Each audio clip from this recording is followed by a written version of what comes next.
आजिर एही भिडियोटी रे मु आपनकु शिखेइबी गोटिए पियाज आउ छुंचीर साहाय्य आपण किपरि केउ भी कुआरी झियो बा विवाहिता नारी को पटेई पारिबे।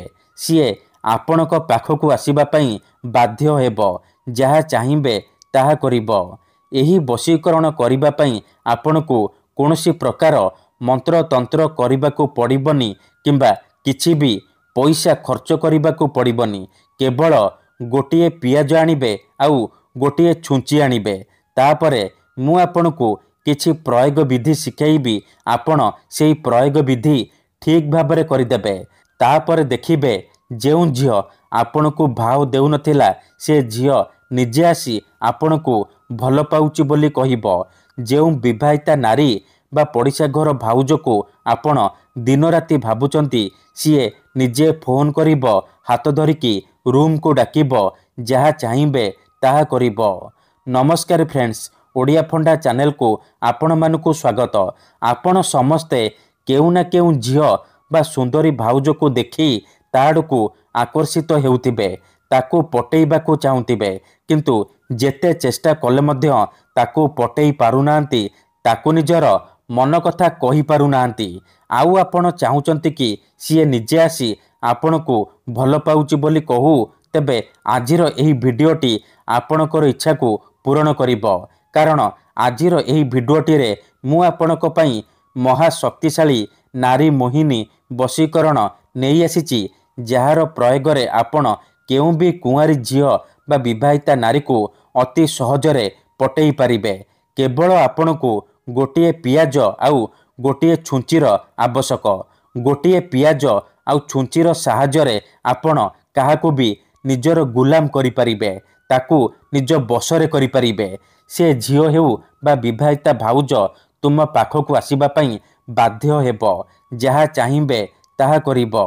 एही वशीकरण एते शक्तिशाली कि एहार प्रयोग केबे भी खाली जाएनी। जिए भी पियाजर एही वशीकरण करिची 100 ରୁ 100% सफल होईची। वर्ष वर्ष धरी भांगी जाइतिबा पुराणा प्रेम को फेराई आनी पारिची। सासू नणंद दियर भाउज काहाकू भी निज बसरे करी ताठारू निजर मन मुताबक काम हासिल करि पारिची। तेणु आपण भी मो कथा मानी गोटिए पियाज आउ गोटिए छुंची आनी आजिर एही वशीकरण करिकी देखंतु। तापर देखिबे किपरि जेमिति आपण एपटे एही वशीकरण करिबे, सेपटे से झियो हेउ बा विवाहिता नारी छटपट हेइ उठिबो। जेपर्यंत आपणक पाखकू आसीनी, आपणक सहित संपर्क रखिनी, सीए गोटे मुहूर्त भी रही परिबनी। तेबे एही वशीकरण करिबा सबुठारु सहज। एहाकू आपण किपरि करिबे, केमिति करिबे, एहार प्रयोग विधि कोन, मु आपणकू शिखेइबी। संपूर्ण प्रयोग विधि ठीक भाबरे शिखेइबी। जानिबा पई आपण भिडियोटी को मूलरू शेष पर्यंत पूरा ध्यान सहित देखंतु। ठीक अछि, अधारू छाड़िकी पळेइले किंबा काटी काटी देखिले आपण किछि भी बुझी पारिबेनी। परे कमेंट करिबे गुरुजी आपणकर वशीकरण काम करूनी।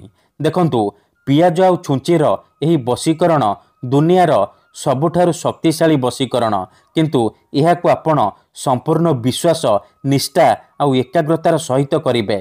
देखंतु, जेउपरि आपण भगवान को मानुचंती, भगवान को उपरे विश्वास रखिचंती, निजर सबु दुख कष्ट असुविधा भगवान को जणाउचंती, जदि से असुविधार समाधान न हेला तार माने नुहे कि भगवान नाहांती। सेहीपरि मंत्र तंत्र हुए, वशीकरण काम करे, किंतु एहाकू आपणकू सिद्ध करिबाकू पड़िबो। प्रयोग विधि ठीक भाबरे करिबाकू पड़िबो।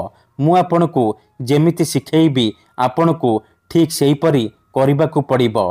तेबे जाई मु आपणकू ग्यारंटी देउची, आपण जेते सुंदरी झियो को चाहिबे अति सहजरे पटेई पारिबे। सुंदरी भाउज ठारू निजर मन मुताबक काम हासिल करि पारिबे। सीए आपणकर सबु कथा मानिबो, जहा चाहिबे ताहा करिबो। तेबे एही वशीकरण आपण किपरि करिबे जानिबा पूर्वरु जदि आपण आम चैनल को प्रथम थर आसीचंती, तेबे दयाकरी चैनल को सब्सक्राइब करी पाखरे थिबा बेल आइकन को मध्य दबाई दियंतु, जहा द्वारा आमे ଯେଉଁ ବି ଭିଡ଼ିଓ ଅପଲୋଡ଼ କରିବୁ ସର୍ବପ୍ରଥମେ ଆପଣ ଦେଖିପାରିବେ ଆଉ ତାର ଲାଭ ପାଇପାରିବେ। ତେବେ ଚାଲନ୍ତୁ ଜାଣିବା ଏହି ବଶୀକରଣ ଆପଣ କିପରି କରିବେ। ମନେ ରଖନ୍ତୁ, ଏହି ବଶୀକରଣ ବିଧିକୁ ଆପଣ କେବଳ ଶୁକ୍ରବାର ଦିନ କରିବେ। ରାତିରେ ଶୋଇବା ପୂର୍ବରୁ କରିବେ। ବିଧିଟି କରିବା ପୂର୍ବରୁ ଭଲ ଭାବରେ ହାତ ଗୋଡ଼ ଧୋଇକି ସଫା ବସ୍ତ୍ର ପିନ୍ଧିକି ନିଜ ବିଛଣାରେ ବସିକି ଏହି ବଶୀକରଣ ଆରମ୍ଭ କରିବେ। ଏହି ବଶୀକରଣ ହେଉଛି ମୁସଲିମ ବଶୀକରଣ। ଏହାର କୌଣସି ପ୍ରକାର କାଟ ନାହିଁ। ତେଣୁ ଏହାକୁ ଆପଣ ଭାବିଚିନ୍ତିକି ପ୍ରୟୋଗ କରିବେ। ତେବେ ଚାଲନ୍ତୁ ଜାଣିବା ଏହି ବଶୀକରଣ ଆପଣ କିପରି କରିବେ। ମନେ ରଖନ୍ତୁ, ଏହି ବଶୀକରଣ କରିବା ପାଇଁ ଗୋଟିଏ ପିଆଜ ଆଣିବେ, ଗୋଟିଏ ଛୁଞ୍ଚି ଆଣିବେ ଆଉ ଗୋଟିଏ କଳା ରଙ୍ଗର କଲମ ଆଣିବେ। ଏତିକି ଜିନିଷ ଆଣିସାରିବା ପରେ ନିଜର ଶୋଇବା ବିଛଣା ଉପରେ ଆପଣ ବସି ପଡ଼ିବେ। ଧ୍ୟାନ ରଖିବେ ଯେମିତି ଆପଣଙ୍କୁ କେହି ଦେଖିବେନି କିମ୍ବା ଡାକିବେନି। ତାପରେ ପିଆଜ ଉପରେ ସେଇ ଝିଅ ବା ନାରୀର ନାମ ଲେଖିବେ ଯାହାକୁ ଆପଣ ବଶରେ କରିବାକୁ ଚାହୁଁଛନ୍ତି। ତା ପାଖରେ ନିଜର ନାମ ଲେଖିବେ। ତାପରେ ପିଆଜକୁ ବାମ ହାତରେ ଧରିବେ ଆଉ ଛୁଞ୍ଚିକୁ ଡାହାଣ ହାତରେ ଧରିବେ। ତାପରେ ଆଖି ବନ୍ଦ କରିକି ସେଇ ଝିଅ ବା ନାରୀକୁ ମନେ ମନେ ଭାବିବେ। ତାର ମୁହଁକୁ ନିଜ ମନରେ ଭାବିବେ। ତାପରେ ଏହି ଶବ୍ଦକୁ 21 ଥର ପଢ଼ିବେ। ୟା ମଜିଦୁ, ୟା ମଜିଦୁ, ୟା ମଜିଦୁ। ଏହି ଶବ୍ଦକୁ ଆପଣ 21 ଥର କହିବେ। ତାପରେ 7 ଥର ସେ ଝିଅର ନାମ କହିବେ ଆଉ 7 ଥର ନିଜର ନାମ କହିବେ। ନାମ କହିସାରିବା ପରେ 7 ଥର ଛୁଞ୍ଚିକୁ ପିଆଜରେ ଫୋଡ଼ିଦେବେ। ଏତିକି କରିସାରିବା ପରେ କ'ଣ କରିବେ, ସେ ପିଆଜରେ ଛୁଞ୍ଚିକୁ ଫୋଡ଼ିକି ରଖିଦେବେ। ଗ୍ୟାରେଣ୍ଟି ଦେଉଛି, ଏତିକି କରିକି ଦେଖନ୍ତୁ, ଯେତେ ସୁନ୍ଦରୀ ଝିଅ ହେଇଥାଉ ବା ବିବାହିତା ନାରୀ ଆପଣଙ୍କ ପ୍ରେମରେ ଦିବାନୀ ହେଇଯିବ। ସକାଳୁ ଉଠିବା ମାତ୍ରେ ସେ ପିଆଜ ଆଉ ଛୁଞ୍ଚିକୁ ସେହିପରି ନେଇକି ପାଣି ଜାଗା ଦେଖିକି ପକେଇଦେବେ, ନହେଲେ କୌଣସି ଏକ ଜାଗାରେ ମାଟି ଖୋଳିକି ପୋତିଦେବେ। ଧନ୍ୟବାଦ।